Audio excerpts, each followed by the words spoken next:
যদি খালি মাথার মধ্যে নেন যে ফেরাউনের সময় যে পিরামিড গুলো কিভাবে তৈরি হলো, আপনার মাথা ঘুরে যাবে। এখনো আমরা এটা মিস্টেরিয়াস, মানুষ বের করতে পারছে না কিভাবে তৈরি হলো। আমরা তো বলি এখন গণিতের যুগ, খুব এগিয়ে যাওয়ার যুগ। এত সহজ ছিল না এই পিরামিডের গাণিতিক ক্যালকুলেশন মেলানো। গত লেকচারে বলেছিলাম যে বিশ্বের সবচেয়ে বড় বড় সেক্টর গুলো, যেমন অ্যালগোরিদম, যেটা ছাড়া আপনি এই বিশ্বের কোনো ডিজিটাল বিষয় করতে পারতেন না, এটা আসছে মুসলিমদের হাত থেকে। এই যে জাহাজ শিল্পের কথা বলেন, এক্সপোর্ট ইম্পোর্ট পুরোটাই কলাপস করতো জাহাজ শিল্প না থাকলে। এটা এসেছে নূহ আলাইহিস সালামের হাত দিয়ে। বিশ্বের ইতিহাসে এর আগে কোনো নৌযান তৈরি করা হয় নাই, হয়েছে? হয় নাই। এই যে আমরা বলি যে কেমিস্ট্রির কথা, জাবর ইবনে হাইয়ানের নাম শুনেছেন কিনা? কেমিস্ট্রির যে পর্যায় সারণীর মূল তত্ত্ব তিনি দিয়েছেন। ভূগোল, এই ভূগোলের জিওগ্রাফিক্যাল ম্যাপস গুলো মুসলিমরা দিয়েছে। মেডিকেল সায়েন্সের কথা বলেন, ইবনে সিনার বইগুলো পড়ে দেখেন, ওগুলো ছিল বেসিক বই। আপনি পাটিগণিতের কথা বলেন, বীজগণিতের কথা বলেন, সবগুলো তাদের। এই যে আমাদের অ্যাস্ট্রোনমি, জ্যোতির্বিদ্যা, এগুলো মুসলিমদের হাতে। বিশ্বের এমন কোন সেক্টর নাই জ্ঞানের। ফিলোসফি, এই যে আপনি রাজি রাহিমাহুল্লাহ তার বইগুলো পড়ে দেখেন, ইমাম গাজ্জালির বইগুলো পড়ে দেখেন, ফিলোসফির মূল থটস গুলো তারা দিয়েছিলেন। এখন কি হয়েছে, এগুলোকে সরিয়ে দিয়ে আমরা পশ্চিমা দর্শনগুলো চর্চা করি যেহেতু, আর সবাইকে গিলানো হচ্ছে এগুলোই সভ্যতা, এর বাইরে কোনো সভ্যতাই ছিল না। যে সভ্যতা এখনো ছেলে ছেলেতে বিয়ে করে, এরা মানুষকে সভ্য বানাতে চায়। দুর্ভাগ্য এখানে, ওরা এখনো ছেলে ছেলে বিয়ে করে এবং বলে যে এটা হচ্ছে বাক স্বাধীনতা, ব্যক্তি স্বাধীনতা, বাক স্বাধীনতা, ব্যক্তি স্বাধীনতা। তো যে কওমে লূতকে এই সমকামিতার কারণে আল্লাহ পাক মাটিটা উপরে তুলে আবার ধসিয়ে দিলেন, ওখান থেকে আমাকে এখন মানবতার শিক্ষা শিখতে হচ্ছে। এরা মানবতার ধ্বজাধারী হয়ে আছে, যাদের হাতে সারা বিশ্বের হাজার হাজার না লক্ষ লক্ষ মানুষের রক্ত লেগে আছে, রক্ত, ব্লাড। এবং এই ব্লাড গুলো ইনোসেন্ট মানুষের ব্লাড, নিষ্পাপ মানুষের ব্লাড, নিষ্পাপ শিশুদের ব্লাড লেগে আছে। ওদের কাছে আমাদের শিখতে হচ্ছে এখন যে মানবতা কাকে বলে। এর চেয়ে দুঃখের আর কি আছে মুসলিমদের জন্য? যারা সারা বিশ্বে সুদ খাওয়াচ্ছে মানুষকে, ওদের কাছে শিখতে হচ্ছে যে অর্থনীতির প্রোগ্রেস কেমন করে হবে। কথা বুঝতে পারেন না হয়তো, বুঝবেন ইনশাল্লাহ একদিন। তো আসলে বিষয়টা এমন না, বিষয়টা হচ্ছে যে ইসলাম আল্লাহ পাক দিয়েছেন প্রাচীন কাল থেকেই, এবং আধুনিক পর্যন্ত ইসলামই ইসলাম আছে। এর বাইরে কিছু মতবাদগুলো চলছে, এগুলোকে আমরা ইসলামের সাথে গুলিয়ে ফেলেছি আর কি।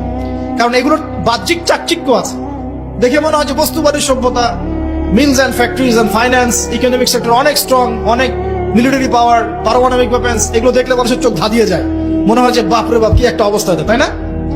এটা বিগত জাস্ট 200 বছরের হিস্ট্রি। এর আগ পর্যন্ত আপনি যা দেখবেন সব ইসলাম। লাস্ট 200 বছরে কি হয়েছে? লাস্ট 200 বছরে আমরা আমাদের খিলাফা হারিয়ে ফেলেছি। মুসলিম যুবকরা নামাজ ছেড়ে দিয়েছে, সুন্নত ছেড়ে দিয়েছে, কোরআন থেকে আমরা দূরে সরে আসছি। ইসলামের দায়িত্ব দিয়ে দিয়েছি শুধু আলেম ওলামার কাঁধে, তারাই ইসলাম পালন করবে, আমরা এর মধ্যে নাই। ঠিক আছে? আমাদের মা বোনরা পর্দা ছেড়ে দিয়েছে। হাজরার মতো স্ত্রী নাই ঘরে, ইব্রাহিম ইসমাইলের মতো সন্তান হচ্ছে না, ইব্রাহিমের মতো পিতা নাই, সন্তান হচ্ছে না।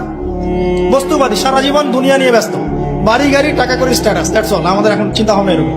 যুবকরা দেখবেন যে ফিফা টিফা নিয়ে পড়ে আছে, নেইমার মেসি নিয়ে পড়ে আছে।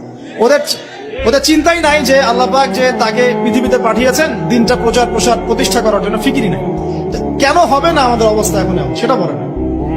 কত পার্সেন্ট মানুষ দেখাবেন নামাজ পড়ে 5 ওয়াক্ত? কত পার্সেন্ট মুসলিম দেখাবেন যে কোরআনটা বিশুদ্ধ করে তেলাওয়াত করতে পারে? যে জাতি কোরআন তেলাওয়াত করতে পারে না, ওই জাতি বিজয় পাবে নাকি? একটা বই লিখে আছে, একটা কমন মানে একটা ফেস, অনেক বই দেখেছি, একটা বই দেখলাম সেদিন যে অমুসলিমদের ব্যাপারে বলা হচ্ছে তারা হচ্ছে একটা ওর্স্ট জিনিস, মানে যেটা খারাপ জিনিস, এর সফল প্রচারক। আর মুসলিমদের ব্যাপারে বলা হচ্ছে মুসলিমরা একটা সুপিরিয়র একটা জিনিস তাদের কাছে আছে, মানে ইসলাম, এর ওর্স্ট প্রচারক, মানে খারাপ প্রচারক। মানে বোঝাচ্ছে যে ইসলাম আমাদের কাছে আছে না সবচেয়ে পিওর একটা জিনিস, এই পিওর জিনিসটার সবচেয়ে খারাপ প্রচারক আমরা। আর ওদের কাছে আছে নোংরা জিনিস, ওই নোংরা জিনিসগুলো সেরা প্রচারক ওরা। উল্টা, আমি বুঝতে পারছি না মনে হয়। যত মতাদর্শ প্রচার করছে বস্তা পচা দর্শন, সব বস্তা পচা দর্শন, ওগুলোর খুব সফল প্রচারক তারা। আর আমাদের কাছে কোরআন সুন্নাহ আছে না, অভ্রান্ত সত্যের উৎস, আমরা এগুলোর প্রতিষ্ঠায় কিন্তু ততটা অগ্রগতি সাধন করতে পারি না। বাস্তব কথা, যা হচ্ছে এটা প্রয়োজনের তুলনায় নিতান্তই কম। যেদিন প্রয়োজন পূরণ হবে সেদিন ইনশাআল্লাহ অটোমেটিকলি আল্লাহ পাকের জমিনে দিন প্রতিষ্ঠা হয়ে যাবে। আর দিন প্রচার আর প্রতিষ্ঠা এক জিনিস নয়। প্রচার মানে হচ্ছে আপনি নামাজ পড়ছেন, প্রচার হচ্ছে সুন্দর, মাশাআল্লাহ, কিন্তু আপনি সব দিক থেকে শক্তিশালী নন, তাই বিশ্বের অন্য সভ্যতা আপনার উপর চাপ খাটিয়ে নামাজের স্বাধীনতাও হরণ করতে পারে। এর নাম হচ্ছে ক্ষমতা। এই ক্ষমতা ওদের হাতে আছে, আমাদের হাতে নাই। প্রতিষ্ঠা অন্য জিনিস। প্রতিষ্ঠা না হওয়া পর্যন্ত শান্তি নাই, প্রতিষ্ঠা না হওয়া পর্যন্ত ঘুমানোর সুযোগ নাই মুসলিমদের। প্রচার চলবে, প্রচার প্রতিষ্ঠা এক জিনিস নয়। প্রতিষ্ঠা না হওয়া পর্যন্ত হাল ছাড়া যাবে না ইনশাআল্লাহ তাআলা। যখন প্রতিষ্ঠা হবে তখন আপনি সুকুনের সাথে ঘুমাতে পারবেন। যতক্ষণ পর্যন্ত প্রতিষ্ঠা হয় নাই সমস্যা আছে, যতটুকু চলছে এটাও থাকবে না, এমন হতে পারে, আল্লাহ না করুক। এখন আসেন, আমরা জানলাম যে ইসলাম চিরায়ত কাল থেকে ছিল। নবী সাল্লাল্লাহু আলাইহি ওয়াসাল্লাম তাহলে কি করলেন? তিনি কি নতুন কোন শরীয়ত নিয়ে আসলেন? হ্যাঁ, তিনি শরীয়ত নিয়ে এসেছেন ঠিকই, কিন্তু তিনি মানে নতুন কোন ধর্ম প্রবর্তন করেন নাই। আমাদের একটা ভুল আছে কনসেপ্ট। আমরা বলি ইসলাম ধর্মের প্রবর্তককে নিচে লেখা থাকে সাধারণ জ্ঞান বইয়ে মুহাম্মদ সাল্লাল্লাহু আলাইহি ওয়াসাল্লাম। তা মুহাম্মদ সাল্লাল্লাহু আলাইহি ওয়াসাল্লাম কি ইসলাম নতুন করে প্রবর্তন করেছিলেন? বরং নতুন করে তিনি শরীয়তটা প্রচার করেছেন। তিনি কি লা ইলাহা ইল্লাল্লাহের দাওয়াত ছাড়া অন্য কোনো দাওয়াত দিয়েছেন? আর নূহ আলাইহিস সালামও তো লা ইলাহা ইল্লাল্লাহেরই দাওয়াত দিয়েছেন। আদম আলাইহিস সালাম কিসের দাওয়াত দিয়েছেন? লা ইলাহা ইল্লাল্লাহ। প্রত্যেক নবী কিসের দাওয়াত দিয়েছেন? ফেরাউনের সামনে মুসা কি বলেছেন? আল্লাহ ছাড়া কোনো ইলাহ নাই, তুমি তার ইবাদত করো, তাই না? তাহলে প্রত্যেক নবী লা ইলাহা ইল্লাল্লাহের দাওয়াত দিয়েছেন। নবী সাল্লাল্লাহু আলাইহি ওয়াসাল্লামের সময় এটাকে রিফর্ম করা হচ্ছে, মানে শরীয়তটাকে নতুন নবায়ন করা হচ্ছে। তো নবী সাল্লাল্লাহু আলাইহি ওয়াসাল্লামের শরীয়ত আসার পর আগের শরীয়তগুলো চলবে কিনা? চলবে। যদি কেউ মনে করে নবী সাল্লাল্লাহু আলাইহি ওয়াসাল্লামের শরীয়ত আসার পরেও আগের গুলোও চলবে, তাহলে কুফরের মতো থাকবে, থাকবে না?